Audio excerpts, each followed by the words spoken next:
अस्सलामु अलैकुम वरहमतुल्लाहि वबरकातुहू। आज का इंसान अपनी अकल और साइंस के बलबूते पर फख्र करता है और उसे करना भी चाहिए, क्योंकि उसने जमीन के कोने कोने को नापा, ये साबित किया कि दुनिया गोल है। समंदर की गहराइयों का पता लगाया और ये अंदाजा लगाया कि लगभग 2.2 मिलियन 22 लाख से ज्यादा ऐसे जीव हैं जो पानी के अंदर रहते हैं। मतलब दुनिया के सारे जीवों का 80% हिस्सा पानी में ही बसेरा किए हुए है। इंसान सदियों तक आसमान की गहराइयों को ताकता रहा। आखिरकार उसने रॉकेट बनाए और चांद पर कदम रखा, यहाँ तक कि मार्स पर अपनी गाड़ियां और रोबर्ट्स उतारे। हमारी अकल ने हमें बहुत दूर तक पहुंचाया और आने वाले वक्त में शायद इंसान मार्स पर या उससे भी दूर भेजा जा सके। मगर एक सच ये भी है कि इंसान चाहे कितनी भी तैयारी कर ले, लेकिन अल्लाह के बनाए हुए इस सोलर सिस्टम से बाहर निकलना उसके बस की बात नहीं है। मैं ऐसा क्यों कह रहा हूँ, इसके पीछे एक रीजन है। रिसर्च कहती है कि साइंटिस्ट को अभी तक पूरी तरह नहीं पता कि ये कायनात किन चीजों से बनी है।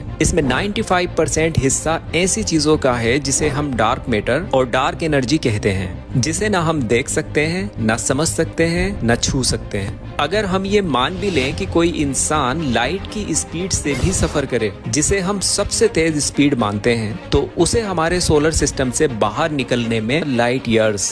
एक लाइट ईयर वो दूरी है जो लाइट एक साल में 3 लाख किलोमीटर पर सेकंड की स्पीड से तय करती है। इस स्पीड को आसानी से समझने के लिए अगर कोई लाइट की स्पीड पर दुनिया के चक्कर लगाए, हमारे इस अर्थ का चक्कर लगाए, तो वो एक सेकंड में 7.5 बार इस दुनिया का चक्कर लगा लेगा। मतलब लाइट की स्पीड इतनी तेज होती है कि अर्थ से चांद तक जाने में लाइट को सिर्फ 1.5 सेकंड चाहिए, और 1.5 से भी थोड़े कम 1.28 सेकंड। और अर्थ से सूरज तक जाने में, ये तो हम जानते हैं ना कि 8 मिनट 20 सेकंड लगते हैं। मतलब जितनी देर सूरज की लाइट को हम तक आने में लगती है, 8 मिनट 20 सेकंड। तो इसका मतलब साफ है कि अगर कोई स्पेसशिप लाइट की स्पीड से भी चलेगी, तो उसे हमारी इस मिल्की वे गैलेक्सी से निकलने के लिए 1 लाख लाइट ईयर्स, जबकि इंसान की एवरेज लाइफ तो सिर्फ 70 से 80 साल है। लेकिन आज हम एक ऐसे सफर का जिक्र करेंगे जो इन तमाम दुनियावी हदों और कैदों को चीरकर टाइम और स्पेस की सीमाओं को पीछे छोड़ते हुए जमीन के सेंटर से आसमान की बुलंदियों तक और फिर उससे भी आगे उस जगह तक पहुंचा जहां स्पेस भी खत्म हो जाती है। ये सफर है अल्लाह के आखिरी नबी इमामुल अंबिया